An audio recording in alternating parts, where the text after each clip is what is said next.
Wow. Welcome once again to the Russell Brown Show, and this episode that's all about capturing motion blur here when I'm using an iPhone 11 Pro. In this case, I've captured these moving sheep in New Zealand. I set up my camera, as you see here, on a tripod overlooking this group of sheep. And of course, I've added a wizard. You always have to travel in New Zealand with your very own wizard. I set it up and captured multiple photographs. Let's go ahead and tap on one of these images here. Notice that I have my iPhone set in the live picture mode right here. You must do this before you start taking your pictures. Then you can swipe up here on the iPhone and select long exposure right over here. By selecting that, you then reset this image in your gallery to display this image. Now, this is critical to set this up on your iPhone in your gallery before opening Lightroom, and that's the next step in this process. Here is the second image that I processed right here. I wanted two different images that I could blend together in my final edit in Adobe Photoshop. Okay, let's get started. Now that I've adjusted these images, I can then open up Lightroom on my phone. By doing so, the images will be automatically uploaded into my album that I set up earlier.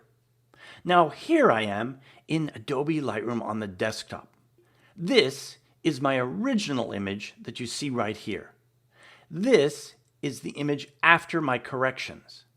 And here's my second image that I've corrected as well. And I'm going to use this to fill in some of the gaps in the area around my wizard. I want the sheep to be streaming all the way around this, and I want to fill in all of the gaps. So it's a really nice circular formation. Now that I have all my images here, let's take a look at how I corrected this image. First of all, here in Lightroom, I went to the light settings here. I brought up my highlights and my shadows, as you see here, and also adjusted my whites. Down here under color, I've brought up my vibrance. But as well as adjusting vibrance, I selected here to adjust my color mixer.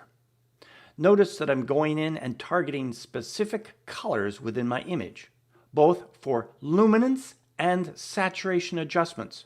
This is a really great way, for example, to target the purple values here in the wizard's outfit and really make them stand out.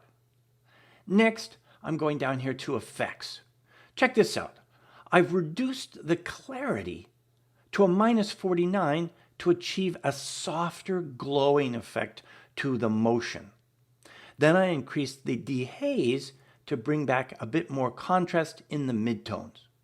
I adjusted my vignette and the midpoint.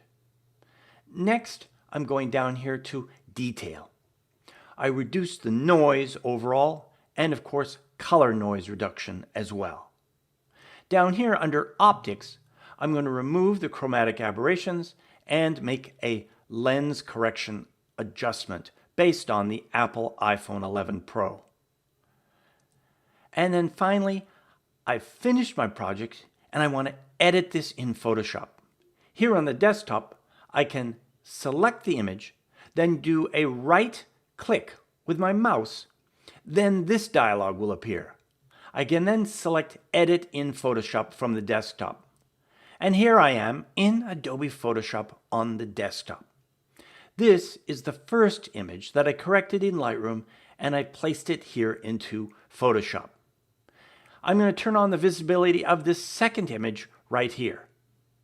Notice that the sheep have slightly moved in this second shot, and I want to take this shot and use it and combine it with the first shot. Since there is a gap on the left-hand side of my image, I want to fill that in.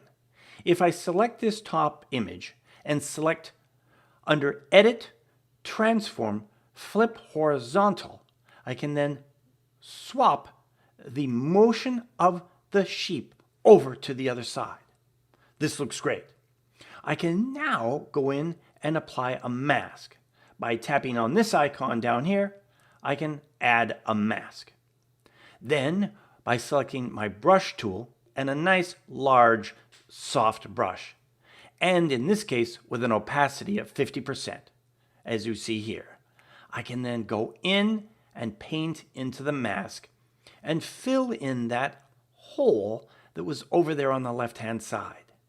Here's what the mask looks like. I held down the Option or Alt key, and then I tap here on the mask to reveal it. To dismiss that, I can simply tap once again with my Option or Alt key. Okay, this looks fantastic. There is my finished project. I've started by capturing with my iPhone 11, then I edited the images in Adobe Lightroom, and then finally blended two images together as you see here in Adobe Photoshop on the desktop. Give these techniques a try if you want to add motion blur to your iPhone photography.